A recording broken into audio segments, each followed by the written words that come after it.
Moin liebe Bootsfreunde, Johann hier von eBootsmotoren TV. Wir gehen heute zusammen mit euch auf die Medstrade in Amsterdam, die größte Fachmesse aus der Bootsbranche.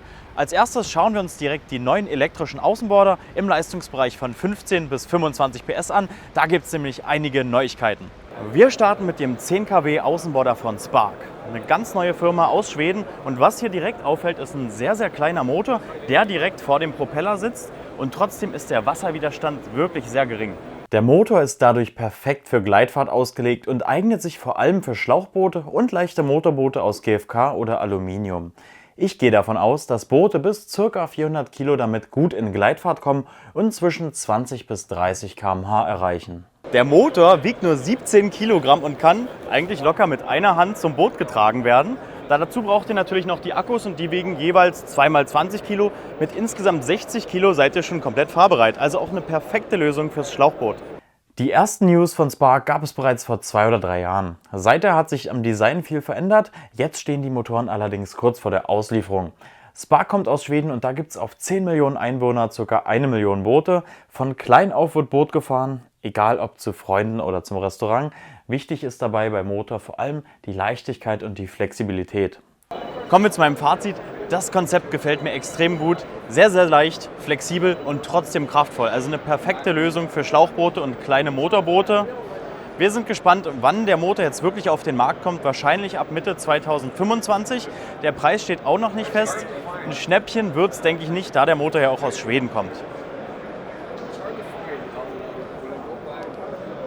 Unser nächster Halt ist der 10 kW Außenborder von der Kinetic Option. Kinetic ist ja der Einfluss von Kräften, und hier haben wir einen 10 kW Außenborder mit einem sehr leichten Gewicht, der perfekt für Schlauchboote geeignet ist. Es gibt auch schon stolze Fahrwerte von bis zu 30 km/h an einem 3,10 Meter Highfield. Mega geil! Werfen wir doch mal einen Blick auf das Gewicht. Der Motor wiegt 22 Kilo mit allem drum und dran. Die Batterie hat ein Gewicht von 37 Kilo. Hier braucht man allerdings nur einen Akku. Insgesamt immer noch unter 60 Kilo, und laut Hersteller ist das der leichteste 10 kW Außenborder auf dem Markt. Der Motor kommt mit integrierter Pinne. Fernsteuerung ist aber auch möglich, entweder mit dem seitlichen Gashebel oder mit dem Topgashebel. Darüber hinaus gibt es noch ein Display mit allen wichtigen Werten rund um Geschwindigkeit, Verbrauch und verbleibende Fahrzeit. Hier sehen wir jetzt nochmal die verschiedenen Steuerungen. Einfach ein Topgashebel, ein seitlicher Gashebel und natürlich nochmal ein separates Display. Den Motor gibt es nur als einzelnen mit Pinne, und optional kann man noch eine Fernsteuerung dazu nehmen. Das heißt, selbst wenn die Fernsteuerung mal ausfallen sollte, hat man als Backup immer noch die Pinne mit dabei. Für die Verbindung von Außenborder und Batterie braucht man tatsächlich nur ein Kabel. Kommunikation und Strom laufen alles hier rüber. Das Ganze ist Plug and Play und kann innerhalb von wenigen Sekunden miteinander verbunden werden. Mir sind direkt die 72 Volt aufgefallen, aber auch zum Beispiel bei Elektrorollern sind 72 Volt ja ganz normal. Wahrscheinlich kommen die Batterien auch so aus der Region, und der große Vorteil ist natürlich, je höher die Spannung, desto höher die Effizienz. Wir schauen uns das Ganze mal an, wie der Momentum 10 transportiert werden kann. Und zwar erst die Pinne nach oben, dann den Hebel hier rausziehen. So. Ist relativ leicht, kann man ganz gut tragen, und zum Reinhängen. Ja, wenn man den Dreh erstmal raus hat, geht's. Die Firma Momentum kommt aus Singapur und stellt sonst vor allem Flightboards unter der Marke The Kinetic Option her. Mit Hinblick auf Preis-Leistung sind die E-Motoren im Bereich von ePropulsion angesiedelt und kosten im Vergleich zu Spark vermutlich nur die Hälfte. Im Hintergrund seht ihr schon ein etwas kleineres Modell. Das wird wahrscheinlich im Laufe der Zeit noch kommen, aber der Momentum 10 ist erstmal der Hauptmotor. Wir werden in Zukunft sicherlich mal noch ein Vergleichsvideo zu den Motoren mit 15 bis 25 PS machen, und da wird der Momentum sicherlich auch dabei sein. Wir sind hier am Stand von ZeroJet angekommen. ZeroJet präsentiert einen neuen 18 Kilowatt Außenborder, vergleichbar mit 25 PS, und der läuft auch 48 Volt. Das ist mal eine echte Neuheit. Laut ZeroJet ist das der Außenborder mit dem besten Verhältnis von Leistung zu Kilogramm Gewicht. Das ganze Ding wiegt nämlich nur 38 Kilogramm. Der Motor wiegt mit 38 Kilogramm zuzüglich Akkus, insgesamt also deutlich mehr als die beiden Vorgänger, aber wir reden ja auch über knapp die doppelte Leistung. ZeroJet selbst hat rund 20 Knoten, also 37 km/h Topspeed an einem Highfield Schlauchboot gemessen, und das ist natürlich der Oberhammer. Das ganze Ding ist trotzdem noch ziemlich gut transportabel. Der Preis für den Außenborder beginnt bei rund 19.000 US-Dollar, ca. 18.000 Euro. In dem Leistungsbereich gibt es einfach noch nicht viel Wettbewerb, aber auch wenn ich jetzt auf die 10, 11, 12 kW Außenborder schaue mit Batterie, bin ich in einem ähnlichen Preissegment. Von daher ist das schon gar nicht so schlecht und man bekommt hier halt wirklich einen sehr, sehr coolen Außenborder mit 18 kW und hat wahrscheinlich die höchste Geschwindigkeit am Markt. Bisher ist mir Zero Jet als Hersteller, wie der Name schon sagt, für Jetantriebe aufgefallen. Das kann dann im Schlauchboot so aussehen oder in speziell dafür angefertigten Booten, wo der Motor wirklich direkt in den Rumpf eingelassen ist. Der Jetantrieb mit 18 kW eignet sich vor allem für spezielle Schlauch- und Motorboote, die ab Werk direkt mit diesem Jetantrieb ausgerüstet werden. Bisher hatten wir maximal eine Anfrage für eine Umrüstung dazu, also es ist im Vergleich zum Außenborder eher ein Nischenprodukt. Der Zero Jet 18 ist halt wirklich perfekt, wenn man schnell elektrisch fahren möchte, auch wenn es jetzt nicht so lange ist, je nach Akkupack natürlich, aber für eine schnelle Geschwindigkeit ist es wahrscheinlich mit die beste Lösung auf dem Markt. Ganz neu auf unserer Plattform und auch auf dem europäischen Markt ist die Firma Elco aus den USA. Ganz klassisches Außenborder-Design, verschiedene Leistungen von 3 bis 26 kW und Innenborder von 3 bis 42 kW. Die Motoren haben eine Wasserkühlung, ein Getriebe und eine höhere Drehzahl, sind daher also auch gut für Geleitfahrt geeignet. Das Prinzip ist also ähnlich wie bei M-Power, MiTek und Repower. Gerade im oberen Leistungsbereich gibt es jedoch nicht viel Konkurrenz, da können sich die Preise von Elco wirklich sehen lassen. Im unteren Bereich sind Anbieter wie Torqeedo oder ePropulsion tendenziell etwas günstiger. Apropos MiTek, hier sind wir das erste Mal am MiTek-Stand auf der Medstrade. Der Hersteller aus Italien präsentiert hier den neuen 60 kW Außenborder. Den gibt es im ähnlichen Look auch als 40 kW Außenborder. So wie er hier steht, ist er jetzt vergleichbar mit einem 80 PS Benzinmotor. Erstmals zu sehen sind auch die Podmotoren und die Sail Drives von MiTek. Die Podmotoren bewegen sich im Leistungsbereich von 5 bis ca. 15 Kilowatt und bei den Sail Drives sind es 12 bis 30 Kilowatt, also für kleine bis mittlere Segelboote die perfekte Lösung. Apropos Sail Drives, da gibt es sogar noch einen ganz neuen Hersteller, dazu kommen wir aber gleich. Wir rüsten ja ganz viele Segelboote auf Elektromotoren um, vor allem da die Reichweite dort nicht so ein großes Thema spielt. Hier haben wir jetzt endlich mal einen neuen elektrischen Sail Drive von einem der großen Hersteller, und zwar von Yanmar. Yanmar bringt eine Modellreihe mit 3 Sail Drives mit 7, 10 und 15 kW Leistung raus. Alles läuft auf 48 Volt. Alle Motoren verfügen über ein integriertes Kühlsystem, damit die Motoren auch hohe Dauerbelastungen standhalten. Bis auf die Kühlung sind alle Motoren wartungsfrei. Den Preis von den neuen Yanmar Sail Drives haben wir leider noch nicht erfahren. Wenn euch das aber interessiert und falls der Motor für euer Segelboot in Frage kommt, kontaktiert uns doch einfach im Nachgang. Die Kontaktdaten blenden wir euch hier unten ein. Die Motoren sind mit der Leistung laut Yanmar für Boote und Schiffe bis 40 Fuß geeignet. Die Motoren können ganz einfach auf ein bestehendes Sail Drive Fundament aufgesetzt werden, was Zeit spart und die Installation erleichtert. Es können ganz einfach Fremdbatterien integriert werden und Steuerung und Display machen einen echt guten Eindruck. Auf dem Markt der Sail Drives gibt es natürlich Ocean Volt und Kreutler als bestehende Platzhirsche.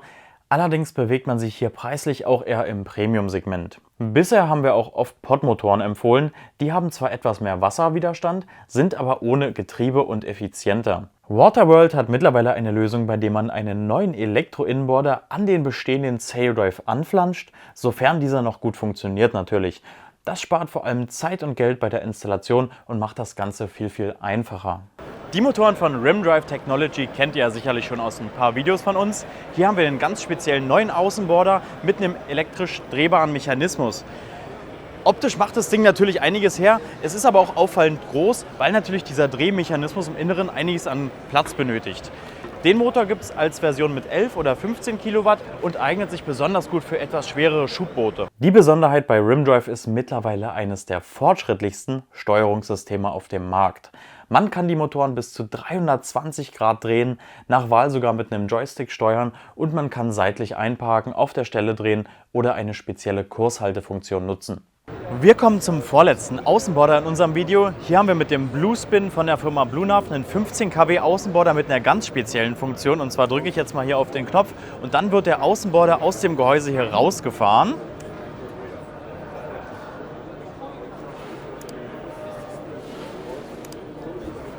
Dieser Mechanismus ist natürlich eine besondere Funktion und eignet sich perfekt als Hybridantrieb, wenn ich noch einen Außenborder nebenbei betreibe, 300, 400 PS an einem schnellen Sportboot und trotzdem die Vorteile von dem Hybrid oder von dem Elektromotor nutzen will. Hier bei dem Motor haben wir die Möglichkeit, den Motor um 360 Grad zu drehen und es gibt verschiedene Funktionen, wie zum Beispiel eine Kurshaltefunktion und auch eine Ankerfunktion. Also um ein Hybridboot auszustatten, ist es wahrscheinlich eine der besten Lösungen auf dem Markt. Das Design von BlueNav wurde speziell für Hybridboote entwickelt, die hinten dran einen großen Außenborder mit 200, 300 oder 400 PS haben.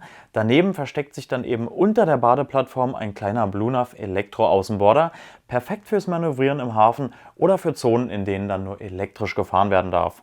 Der Motor wird innerhalb von 8 Sekunden ausgefahren und das Boot wechselt dann in den Elektromodus. Man hat während der Fahrt mit dem Benziner quasi keinen zusätzlichen Wasserwiderstand und nur ganz wenig zusätzliches Gewicht an Bord.